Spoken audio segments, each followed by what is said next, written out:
नमस्ते, मैं आपका राष्ट्रवादी राशिद। दिल्ली में 27 साल बाद भारतीय जनता पार्टी की सरकार बनने जा रही है। आम आदमी पार्टी क्यों हारी? कांग्रेस एक बार फिर शून्य पर क्यों रह गई? और भारतीय जनता पार्टी की प्रचंड जीत का मतलब क्या है? और असल में सस्पेंस है क्या? जानना चाहेंगे ना आप? एक एक करके मैं आपको बताता हूं, और जब यह सस्पेंस डिकोड होगा तो यकीनन आप भी चौंक जाएंगे। कोई भी इलेक्शन अपनी डायनेमिक्स में यूं ही नहीं रहता है। इलेक्शन के अंदर जब झांक करके आप देखते हैं तो हार और जीत दोनों के ही कारण होते हैं। जब हार का पोस्टमार्टम करेंगे दिल्ली के पूर्व मुख्यमंत्री और आम आदमी पार्टी के संयोजक अरविंद केजरीवाल, तब असल में समझ में आएगा कि हार के पीछे एक नहीं बल्कि 70 सस्पेंस थे। एक एक करके आप जानिए। क्यों हारे केजरीवाल? कैसे जीत गई भारतीय जनता पार्टी? अरविंद केजरीवाल की इमेज पर दोस्तों एक बहुत बड़ा डेंट है, और यकीनन पार्टी में रसूख भी कम होगा। इस भविष्य की भी बात इस वीडियो में मैं करने जा रहा हूं।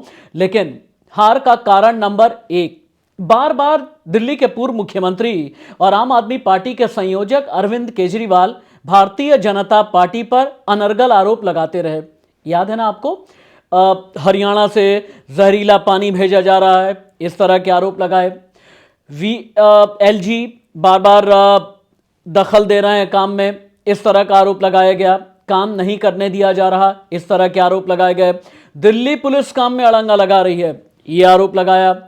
इतने आरोप दिल्ली की जनता को बर्दाश्त नहीं हुए। दिल्ली की जनता को यह लगा कि अगर आप इतने आरोप लगा रहे हैं तो शासन कब करेंगे, हमारे लिए आप काम कब करेंगे। यह एक मुख्य कारण रहा कि अरविंद केजरीवाल का रसूख लगातार घटता चला गया।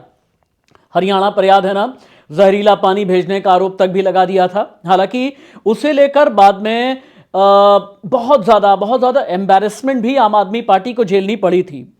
शीश महल, 45 करोड़ का एक ऐसा की शीश महल जिसमें लगभग 2 करोड़ में मार्बल ग्रेनाइट लगे थे, 35 लाख में जिम और स्पा तैयार किया गया था। इस शीश महल को भारतीय जनता पार्टी ने बहुत बड़ा मुद्दा बनाया। प्रधानमंत्री नरेंद्र मोदी ने जितनी भी रैलियां की उसमें भी जिम, स्पा, जकूजी, इन सभी का जिक्र किया। यह शीश महल भी गले की एक ऐसी हड्डी बना आम आदमी पार्टी के लिए जो न तो उगलते बना और न ही निगलते बना। फिर उसके बाद आम आदमी पार्टी और कांग्रेस का अलग अलग चुनाव लड़ना, दोनों कॉन्फिडेंट रहे। जब 2024 में दिल्ली में गठबंधन में रहते हुए दोनों की चली नहीं या फिर बेहतर कर नहीं पाए, तो लगा कि क्यों ना अपना पारंपरिक वोट बैंक बचाया जाए, यानी बेस वोट बचाया जाए। आम आदमी पार्टी और कांग्रेस ने अलग अलग चुनाव लड़ा। यह भी बहुत नुकसानदेह साबित हुआ। आपको जानकर के हैरानी होगी, 14 सीट्स ऐसी हैं जहां पर कांग्रेस ने आम आदमी पार्टी को हराया। ये 14 सीट ऐसी रहीं जहां पर आम आदमी पार्टी और भारतीय जनता पार्टी के बीच जीत और हार का अंतर कांग्रेस को मिले वोट से कहीं ज्यादा कम रहे। इसका मतलब यह है कि कांग्रेस ने आम आदमी पार्टी को वोट का एक अच्छा खासा बट्टा लगाया है, और कांग्रेस ने एक तरीके से आम आदमी पार्टी को बहुत बड़ा नुकसान, 14 सीट का नुकसान पहुंचाया है। 14 सीट का नुकसान का मतलब यह है कि अगर आम आदमी पार्टी और कांग्रेस मिल करके चुनाव लड़ते तो इनकी बराबर की, जब इनकी मिला करके जो सीटें होती लगभग 37 या 38 होती। मेरे कैलकुलेशन के अकॉर्डिंग, जो कैलकुलेशन मैंने की है, ये अलग लड़ना दोनों पार्टी, आम आदमी पार्टी के लिए खासतौर से नुकसानदेह साबित हुआ। हालांकि कांग्रेस का वोट शेयर लगभग 2.31% बढ़ा है, इसकी बात मैं आगे करूंगा। एक और बात, स्वाति मालीवाल। स्वाति मालीवाल नाम का card indirectly Bharatiya Janata party की तरफ से खेला गया। स्वाति मालीवाल ने पानी पी पी करके कोसा, महिला की, नारी की अस्मिता की बात की, और स्वाति मालीवाल के साथ में जिस तरह की बदसलूकी सरकारी आवास में, अरविंद केजरीवाल के सरकारी घर में हुई, इसकी वजह से भी दिल्ली की महिलाएं अच्छी खासी नाराज नजर आईं, और यहां तक कि मिडिल क्लास में भी एक तरीके का गुस्सा रहा। इसलिए गुस्सा रहा क्योंकि अरविंद केजरीवाल ने यह कहा था कि हम अलग तरीके की राजनीति करेंगे, हम राजनीतिक शुचिता की बात करते हैं। अरविंद केजरीवाल ने कहा था कि हमारी पॉलिटिकल आइडियोलॉजीज में महिलाएं होंगी, युवा होंगे, बहुत ईमानदारी होगी। एक और बात, जब ईमानदार की बात आती है तो फिर मैं कट्टर ईमानदार वाले फ्रेज को या पॉलिटिकल फ्रेज को कैसे भूल सकता हूं। अरविंद केजरीवाल ने कहा, जब दिल्ली में सीएम का पद छोड़ा 3-4-5 महीने पहले और आतिशी को जब मुख्यमंत्री बनाया, तो अरविंद केजरीवाल ने यह कहा कि अगर मैं बेईमान हूं तो दिल्ली की जनता मुझे रिजेक्ट कर देगी। याद है ना अरविंद जी, आज दिल्ली की जनता ने आपको रिजेक्ट कर दिया है। इसका मतलब बिल्कुल सीधा है कि कट्टर ईमानदार की आपकी छवि को अच्छा खासा बट्टा लगा है और आपको दिल्ली की जनता ने बेईमान माना है। इसे अब आपको भी स्वीकार करना होगा। जितने नेता आपके जेल गए, हर कोई चुनाव हार गया। दिल्ली के पूर्व मुख्यमंत्री अरविंद केजरीवाल चुनाव हार गए, सत्येंद्र जैन चुनाव हार गए, मनीष सिसोदिया चुनाव हार गए। इसका बिल्कुल सीधा जनादेश का मतलब समझने की जरूरत है और उम्मीद है कि अरविंद केजरीवाल इस मतलब को समझेंगे। महिलाओं को 2100 रुपए देने की शुरुआत की बात साल भर पहले की गई, दे नहीं पाए। अब महिलाओं को यह लगा आप दिल्ली में नहीं कर पाए, आप पंजाब में ऐलान करने के बावजूद महिलाओं को कैश नहीं दे पाए, तो ऐसे में विश्वास खो जाता है, वहां पर क्रेडिबिलिटी इश्यू हो जाते हैं। यह भी एक बहुत बड़ी वजह रही कि महिला वोटर टर्नआउट आम आदमी पार्टी के फेवर में नहीं रहा। दिल्ली में गंदे पानी की सप्लाई, राजधानी में जो गंदगी रही, इस पर भी बहुत आम आदमी पार्टी को नुकसान उठाना पड़ा। भारतीय जनता पार्टी ने एक बड़ा मुद्दा बनाया। बीजेपी ने यह कहा, पहले तो आप यह कहते थे कि आप एमसीडी में नहीं हैं, एक जमाने तक आप ये कहते रहे एमसीडी में भारतीय जनता पार्टी है और दिल्ली में आप सरकार चला रहे हैं, इस वजह से दिल्ली में सफाई नहीं कर पा रहे। तो आप दिल्ली में जो कूड़े का अंबार है, चाहे गाजीपुर की तरफ आप ले लीजिए या फिर आउटर दिल्ली की तरफ आप ले लें या फिर ओखला जो लैंडफिल साइट है, वहां पर कई दौरे तो आपने किए, लेकिन आप वहां सफाई नहीं करा पाए। जगह जगह गंदे नाले बजबजाते रहे, वहां पर आप सफाई नहीं करा सके। जब छठ का पर्व आता है, यमुना की गंदगी एक बहुत बड़ा मुद्दा बना, जिसे लेकर के अरविंद केजरीवाल को माफी तक भी मांगनी पड़ी थी। लेकिन यह माफी काफी नहीं रही, क्योंकि दिल्ली को यह लगा कि अरविंद केजरीवाल बार बार अपनी गलती के लिए माफी तो मांगते हैं। याद है ना, जब पहली बार 2013 में सरकार बनाई और कांग्रेस का साथ पकड़ा, और जब 49 दिन की सरकार बनाई, उसके बाद भी जब मुख्यमंत्री पद से इस्तीफा दिया, तो अरविंद केजरीवाल ने उस वक्त में यह कहा था कि मैं जगह जगह जाकर के माफी मांगूंगा। हालांकि वो बात अलग है, 2013 में 28 सीट, 2015 में 67 यानी 67 सीट जीते और 2020 में 62 सीट जीतने वाली आम आदमी पार्टी का प्रदर्शन पिछले 12 साल में दिल्ली में सबसे ज्यादा बुरा है। और कहने वाले तो यह भी कह रहे हैं कि आपके सामने अब अस्तित्व का संकट भी गहरा सकता है। और जैसा मैंने कहा, जो जेल चले गए अरविंद जी, वो भी हार गए। अब आ जाते हैं वोट परसेंटेज पर। भारतीय जनता पार्टी को 2020 में वोट मिले 38.51%। 2025 में यह बढ़कर के हो गए 47.88%। इसका मतलब यह है 9.25% से भी ज्यादा का इजाफा हो जाना बीजेपी के वोट बैंक पे। आम आदमी पार्टी 2020 में 53.57% वोट पाने वाली आम आदमी पार्टी के वोट सिमटे, कम हुए, 43.16% भर ही रह गए, यानी लगभग 10.5% के आसपास वोट का नुकसान। वहीं कांग्रेस को 2.25% से भी ज्यादा वोट का फायदा हुआ है। वोट परसेंटेज पर जब हम आते हैं, भारतीय जनता पार्टी ने मैन टू मैन मार्किंग की, सीट टू सीट मार्किंग की।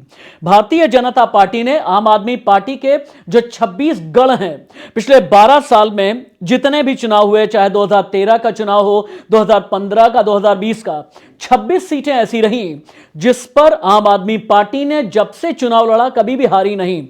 इन 26 सीटों के 12 किले ऐसे रहे जो भारतीय जनता पार्टी ने ढहा दिए। इन 26 सीटों पर दिन रात भारतीय जनता पार्टी के नेताओं ने, कार्यकर्ताओं ने, पन्ना प्रमुखों ने मेहनत की। 26 सीटों पर, जैसा मैंने बताया, और भारतीय जनता पार्टी को यह जो 26 सीटों वाला पॉकेट है, यह पॉकेट आ जाता है वेस्ट दिल्ली में और नॉर्थ वेस्ट दिल्ली में। यहीं पर इन इलाकों में पंजाबी वोटर हैं, पूर्वांचली वोटर हैं और दलित वोटर हैं। अब इसका भी गणित आप समझ लें। दिल्ली की जो जाट बहुल सीटें हैं वो 10 सीटें हैं।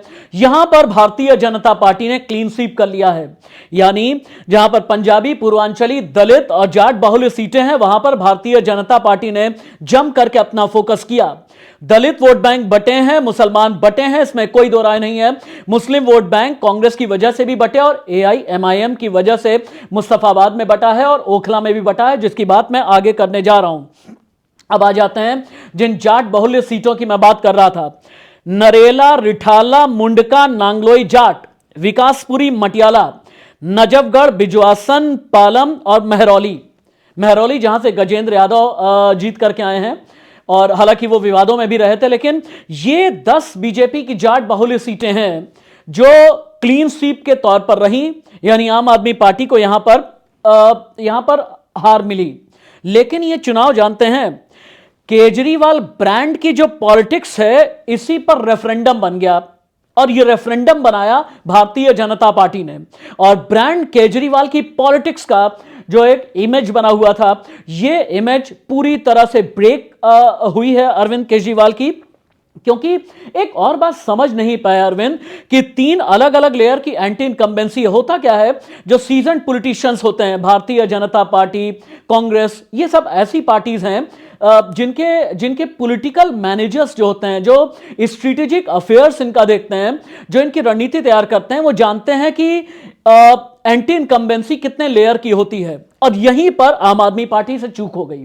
आम आदमी पार्टी को यह लगा 2013 में जीते, 49 दिन की सरकार चलाई, 2015 में जीत गए, कोई एंटी इनकम्बेंसी नहीं लगा, सिर्फ बिजली पानी की बात कर लेंगे, मुफ्त के फ्रीबीज की बात कर लेंगे, जीत जाएंगे। 2020 में भी जीत गए, लगा कि एंटी इनकम्बेंसी होती नहीं। लेकिन अरविंद जी एक चीज भूल गए कि 3 लेयर की एंटी इनकम्बेंसी दिल्ली में रही। लेयर 1 केजरीवाल का चेहरा और केजरीवाल के मंत्री, इन्हें नकार दिया है दिल्ली की जनता ने, anti incumbency number 1। Number 2, 26 MLA जो लगातार जीतते चले आ रहे हैं। जैसा मैंने बताया, इनमें से 10 से 11 सीट जो है भारतीय जनता पार्टी ने जीत ली है। और लेयर 3 फिर आ जाता है, चूंकि एमसीडी में भी आपका शासन है, तो दिल्ली की जनता ने कहा कि एमसीडी में भी आप, दिल्ली की सरकार भी आप चलाएं। तो ऐसा तो नहीं हो सकता ना कि आप ये कहते चलें और कहते रह जाएं कि अभी तो हमें और भी वक्त देना। 3 लेयर की ये एंटी इनकम्बेंसी थी। यमुना का मुद्दा, करप्शन का मुद्दा, शराब घोटाले का मुद्दा, शीश महल का मुद्दा, और अरविंद केजरीवाल की अपनी इनकम, अपनी आय 40 गुना ज्यादा बढ़ जाना, जो अपने आप में बहुत बड़ा सवालिया निशान रहा। क्योंकि मैंने जैसा थोड़ी देर पहले कहा कि पॉलिटिकली इंटेग्रिटी की बात की थी, शुचिता की बात की थी अरविंद केजरीवाल ने। एक और बात, 3M, अंग्रेजी का M। अब ये M क्या है? M का मतलब महिला, M का मतलब मुस्लिम मतदाता, और M का मतलब हो जाता है एक और मिडिल क्लास। यहीं पर भारतीय जनता पार्टी ने असली अपनी रणनीति तैयार की। 2020 में 60% महिलाओं का आम आदमी पार्टी को वोट मिला। आम आदमी पार्टी को इस बार भी कॉन्फिडेंस था कि महिलाएं आएंगी, उनके फेवर में वोट करेंगी। चुनाव से ठीक पहले आम आदमी पार्टी ने महिलाओं के लिए कैश ट्रांसफर स्कीम की घोषणा की, लेकिन शुरू नहीं हुई। पंजाब में सरकार बनने के बावजूद शुरू नहीं हुई।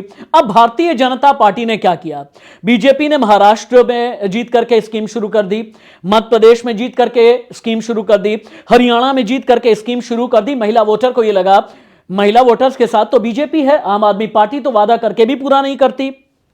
फिर मुस्लिम्स पर आ जाइए। 2020 का डेटा जब मैं देखता हूं, आम आदमी पार्टी को 83% मुस्लिम वोट मिले। लेकिन अरविंद केजरीवाल ने क्या किया? सीए का मुद्दा, एनआरसी का मुद्दा, या फिर जब शाहीन बाग में आंदोलन हुआ 2019 के अंत में और 2020 की शुरुआत में, इसमें अरविंद केजरीवाल ने बहुत ही न्यूट्रल रुख अख्तियार किया। याद कीजिए, मुस्लिम आबादी ने, शाहीन बाग की मुस्लिम आबादी ने यह कहा था कि अरविंद केजरीवाल को मुसलमानों के फेवर में बोलना चाहिए, क्योंकि 83% वोट मुसलमानों ने दिए। लेकिन अरविंद केजरीवाल सॉफ्ट हिंदुत्व की राजनीति पर रह गए और यहीं पर बीजेपी की पिच पर जाकर के खेलने की कोशिश की, और अरविंद केजरीवाल हिट विकेट हो गए। लिहाजा मुसलमान वोट बैंक छिटक गया, यह कांग्रेस में भी बटा और AIMIM के पास में भी गया। अब आ जाइए आप मिडिल क्लास पर। दिल्ली में 45% मिडिल क्लास की आबादी है और नेशनल लेवल पर यह भारतीय जनता पार्टी के साथ में रही और स्टेट लेवल पर आम आदमी पार्टी के फेवर में पिछले लगभग एक दशक में तो यह मिडिल क्लास नजर आया। 2020 में यह जो 45% का मिडिल क्लास है, इसमें से 53% वोट, अगर मान लीजिए 45% मिडिल क्लास है, इनमें से 53% मिडिल क्लास में 53% वोट आम आदमी पार्टी को गए। लेकिन इस बार के बजट में निर्मला सीतारमण ने बजट में जब बड़े अनाउंसमेंट किए तो निर्मला ने अनाउंसमेंट करते हुए कहा कि इनकम टैक्स 12 लाख तक अगर आय है तो इनकम टैक्स 0 हो जाएगा। और इसने भी मास्टर स्ट्रोक का काम किया। दिल्ली की जनता को यह लगा कि इतना जबरदस्त बजट है, मिडिल क्लास के बारे में सोचने वाली तो सिर्फ मोदी सरकार है। और वैसे भी बार बार प्रधानमंत्री नरेंद्र मोदी अपनी रैली में 5 रैली की दिल्ली में और बार बार प्रधानमंत्री मोदी की गारंटी रिपीट करते रहे और मिडिल क्लास ने इसके साथ में कनेक्ट कर लिया अपने आप को, लिहाजा मोदी की गारंटी चल गई। एक और बात, भारतीय जनता पार्टी और राष्ट्रीय स्वयंसेवक संघ का जो माइक्रो मैनेजमेंट है, क्या आप जानते हैं भारतीय जनता पार्टी ने दलित वोटर्स को साधा, मिडिल क्लास को साधा, बनिया वर्ग को साधा, पंजाबी वर्ग को साधा। और चुनावी ऐलान के ठीक पहले राष्ट्रीय स्वयंसेवक संघ ने नागपुर से ऑर्डर आया और सह कारवा अरुण कुमार को लगा दिया। अरुण कुमार फिर ड्राइंग रूम मीटिंग करने लगे और क्या आप जानते हैं लगभग 50,000 के करीब ये ड्राइंग रूम मीटिंग, छोटी मीटिंग्स चली हैं। और यही बीजेपी और संघ का माइक्रो मैनेजमेंट है। दिल्ली में पूर्वांचली वोटर 25% पूर्वांचली वोटर हैं। अब इन्हें साधने के लिए गिरिराज सिंह, मनोज तिवारी, रवि किशन, ये सभी नेता लगाए गए। और हां, यूपी के सीएम योगी आदित्यनाथ का चेहरा भी बहुत जबरदस्त, उसने भी काम किया पूर्वांचली वोटर्स के बीच में। और पूर्वांचल के वोटर्स को लेकर के या पूर्वांचल की जमात को लेकर के, आबादी को लेकर के जो दिल्ली के मुख्यमंत्री का विवादित बयान था, वो भी लोगों में नाराजगी का एक बहुत बड़ा विषय बना। अब आ जाएं आप बाकी वोटर्स पर। 8% जाट, 8% बनिया, 6% उत्तराखंडी और 4% पंजाबी सिख वोटर्स। यहां पर भी भारतीय जनता पार्टी ने पिछले 3 साल में, जो मेरी जानकारी है, माइक्रो मैनेजमेंट किया। दिल्ली में 12 सीटें एससी रिजर्व्ड हैं, जहां पर दलित वोट बैंक है, जिनमें बिजवासन, नरेला, नांगलोई और शाहदरा। यहां पर दलित वोटर बहुत निर्णायक है और इस जगह असल में बीजेपी ने जम करके काम किया। बीजेपी को लेकिन असल में स्विंग वोटर्स का बड़ा फायदा हुआ। आम आदमी पार्टी का अपना कोई बेस वोटर नहीं है। आम आदमी पार्टी को इससे पहले स्विंग वोटर का फायदा हुआ 2013 में, 2015 में, 2020 में। कांग्रेस का जो वोट बैंक था पारंपरिक, वो मिला। भारतीय जनता पार्टी का वोट बैंक तोड़ा और ये दोनों टूट करके फिर जब आम आदमी पार्टी के पास में आए तो आम आदमी पार्टी को यह लगने लगा कि इनका वोटर बेस है, जबकि ऐसा नहीं है। भारतीय जनता पार्टी के जो 35% कुल वोटर हैं, इनमें 40% बेस वोट है और आम आदमी पार्टी के 20 से 25% बेस वोट हैं। इसी बेस वोट को स्विंग वोट में तब्दील करने में फॉर्डर के तौर पर एक इस्तेमाल किया भारतीय जनता पार्टी ने और यही बेस वोट बीजेपी के लिए काम कर गया। एक और बात, अरविंद केजरीवाल बार बार कहते रहे कि दिल्ली में अरविंद केजरीवाल के चेहरे का जवाब कौन होगा। जवाब मिला प्रधानमंत्री नरेंद्र मोदी।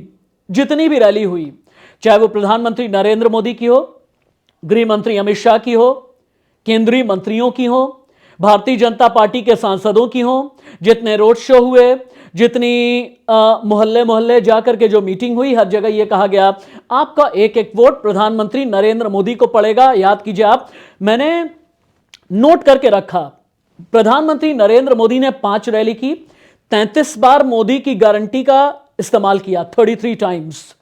5 रैली की, 78 बार उन्होंने खुद अपने नाम का इस्तेमाल किया, अपने नाम के साथ दिल्ली वालों का इमोशनल कनेक्ट बनाने के लिए। लिहाजा जो दिल्ली में लड़ाई थी केजरीवाल बनाम कौन में, केजरीवाल बनाम नरेंद्र मोदी हो गई। और नरेंद्र मोदी का कद, नरेंद्र मोदी का चेहरा, नरेंद्र मोदी का एक्सेप्टेंस जब चलता है तो आपको शायद बताने की जरूरत नहीं है। और प्रधानमंत्री नरेंद्र मोदी का जिस दिन वोट पड़ रहे थे उस दिन कुंभ मेला में जाकर के स्नान करना, यकीनन वोट तो तब्दील होते हैं। और यही एक वजह है कि भारतीय जनता पार्टी का स्ट्राइक रेट 71% के आसपास का है, क्योंकि 70 में से 68 सीटों पर भारतीय जनता पार्टी ने चुनाव लड़ा। इस लिहाज से अगर आप कन्वर्जन पूरा देखें तो 71% का ये कुल मिला जुला करके, अभी अगर 48 सीटों पर जीत हम माने तो 48 सीटों पर जीत 71% का स्ट्राइक रेट बताता है। भारतीय जनता पार्टी ने एक और काम किया, पिछली बार जितने उम्मीदवार उतारे थे उनमें से 67% उम्मीदवारों के चेहरे बदल दिए। यह भी बहुत काम कर गया। और करप्शन ने लेकिन गजब का कांटा लगाया। अब सवाल पैदा यह हो रहा है कि भविष्य में आम आदमी पार्टी का होगा क्या। आम आदमी पार्टी जहां पैदा हुई वही गढ़ हारी और सबसे बुरा चुनावी प्रदर्शन रहा। 2013 में 28 सीट, 2015 में 67, 2020 में 62 और इस बार तो 25 से भी कम। तो आप समझ सकते हैं जहां पैदा हुई आम आदमी पार्टी वो अपना गढ़ हार चुके हैं। एक आंदोलन से निकली पार्टी है। अब दिल्ली में डैमेज कंट्रोल कैसे किया जाए। यकीनन यह भी हो सकता है कि पार्टी में वर्टिकल स्प्लिट होगा, क्योंकि जिनकी महत्वाकांक्षाएं दबी हुई थीं, जिन्हें यह लगता था कि 12 साल में पार्टी में चेहरे का मतलब सिर्फ केजरीवाल माना जाता था। याद कीजिए आप, अगर केजरीवाल का किसी ने विरोध किया वो पार्टी से बाहर था। योगेंद्र यादव ने विरोध किया, बाहर। प्रशांत भूषण ने विरोध किया, बाहर। कुमार विश्वास ने विरोध किया, बाहर। अश्विनी उपाध्याय ने विरोध किया, बाहर। बिन्नी ने विरोध किया, बाहर। ये वो नाम थे जिन्होंने विरोध किया, केजरीवाल का बाहर रहे। लेकिन अब पार्टी के अंदर अंतर कलह हो सकती है। आम आदमी पार्टी के लोग पेशेवर पॉलिटिशियन नहीं हैं, इसलिए संभाल नहीं पाएंगे, इतना तय है। याद कीजिए, हाल ही में 10 मौजूदा विधायक पार्टी छोड़ करके भारतीय जनता पार्टी में चले गए थे, जिनमें से एक कैलाश गहलोत बिजुआसन से चुनाव भी जीत गए हैं। यह भी हो सकता है कि आगे आने वाले दिनों में मंत्री भी बने। और 2022 में पंजाब जीते, गुजरात में कई जगह नंबर 2 रहे। 2 साल के बाद में फिर से पंजाब में इलेक्शन है, क्या करेंगे। गुजरात में भी इलेक्शन है 2 साल के बाद में, क्या करेंगे, बड़ा सवाल है।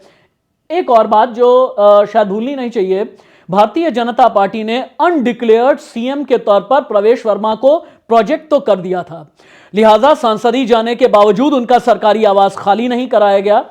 वहीं पर प्रवेश वर्मा मीटिंग लेते रहे। प्रवेश वर्मा पर पैसे बांटने का आरोप आम आदमी पार्टी ने लगाया, लेकिन किसी भी तरह का एक्शन नहीं हुआ। इस बात ने भी जबरदस्त तरीके से संजीवनी का काम किया। मैं सीधी बात करता हूं, सच्ची बात करता हूं, आम आदमी पार्टी के लिए अलार्मिंग सिचुएशन है।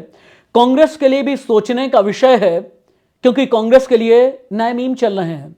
यह मीम जिसमें पेट्रोल पंप पर राहुल गांधी को खड़ा हुआ दिखाया जा रहा है और यह कहा जा रहा है कि भैया सर 0 चेक कर लीजिएगा।